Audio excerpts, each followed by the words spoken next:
جب جلوس نکلے گا، لوگ تیاریاں کریں گے، نعتیں وغیرہ بجائیں گے اور اللہ کے نبی صلی اللہ علیہ وسلم کے نام پر خوشی منائی جائے گی. یہ تمام چیزیں اپنی جگہ ہیں، لیکن جو سب سے عظیم کام ہے وہ میں آپ کو بتانے جا رہا ہوں. اور وہ کون سا کام ہے؟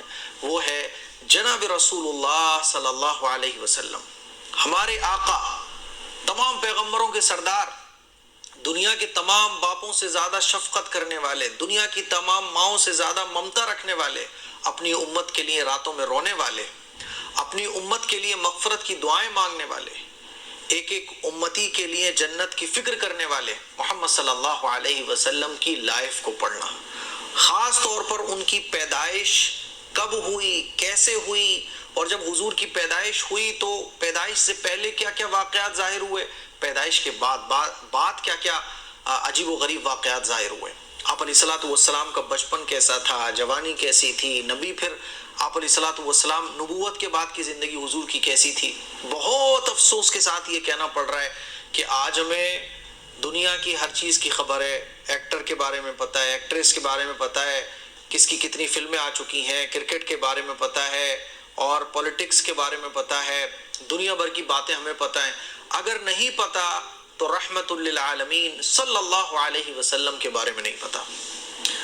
جلوس بھی نکل رہے ہیں، خوشیاں بھی منائی جا رہی ہیں، فرقے کی لڑائیاں بھی ہو رہی ہیں، لیکن جو اصل چیز ہے اس کے بارے میں ہمیں نہیں پتہ.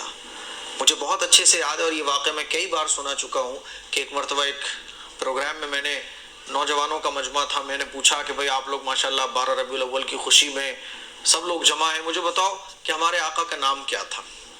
جب ہمارے نبی پیدا ہوئے تو اس وقت ان کا نام کیا رکھا گیا، ہمارے آقا کا نام کیا ہے؟ تو کسی نے کہا صلی اللہ علیہ وسلم، کسی نے کہا محمد صلی اللہ علیہ وسلم، کسی نے کچھ کہا، کسی نے کچھ کہا. بہت کم لوگ تھے جو صحیح آنسر دے پائے. اور آج بھی اگر آپ کسی گلی کے کونے پہ کھڑے ہو جائیں اور لوگوں سے پوچھنا شروع کریں کہ بھائی بتاؤ ہمارے نبی کی پیدائش کیسے ہوئی اور ہمارے نبی کے نام کیا تھے، ہمارے نبی کا اصل نام کیا تھا، اور ہمارے نبی کو نبوت کا اعلان کتنے سال میں ہوا، تمام سوالات آپ پوچھو نہیں پتا. میرے عزیز بھائیوں، میری بہنوں، اسی لیے ربیع الاول کا مہینہ جس میں ہمارے دل جو ہے نا حضور کی محبت سے بھر جاتے ہیں اور محبت کا اظہار ہم نعتیں بجا کے جلوس وغیرہ نکال کے کرتے ہیں، یہ تمام کام اپنی جگہ ہے، لیکن سب سے بڑا کام یہ ہے کہ ہم نبی علیہ الصلوۃ والسلام کی لائف کو پڑھیں. آپ کو پتہ ہے کتنے بڑے بڑے غیر مسلم جو کبھی اسلام کے دشمن ہوا کرتے تھے، لیکن جب انہوں نے حضور کی لائف کو پڑھا تو وہ اسلام کے دیوانے ہو گئے. دی 100 ایک بک ہے، اس کا رائٹر کرسچن ہے. اس نے جب دی 100 بک کو لکھا تو 100 بڑے بڑے لوگوں کی لائف کو اس نے لکھا ہے. اس کتاب کے اندر سب سے پہلے نمبر پر اس نے محمد صلی اللہ علیہ وسلم کا نام لکھا ہے. کیوں؟ کیونکہ اس نے حضور کی لائف کو پڑھا. حضور کی لائف کو پڑھنے کے بعد وہ حضور کا دیوانہ ہو گیا.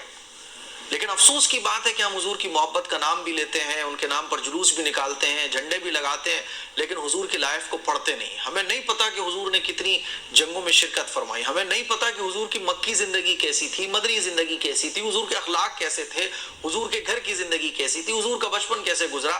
یہ وہ باتیں ہیں جو ہر مسلمان کو پتہ ہونا چاہیے. تو اگر آپ بھی ربیع الاول کے مہینے میں سب سے بڑا عمل کرنا چاہتے ہیں، سب سے بڑا عظیم وظیفہ کرنا چاہتے ہیں، تو وہ یہ ہے کہ رسول اللہ صلی اللہ علیہ وسلم کی لائف اسٹائل کو پڑھیے. اور اگر پڑھنا نہیں جانتے تو یوٹیوب پر کسی معتبر عالم دین کا بیان سن کر حضور علیہ الصلوۃ والسلام کی پیدائش کا واقعہ سنیے.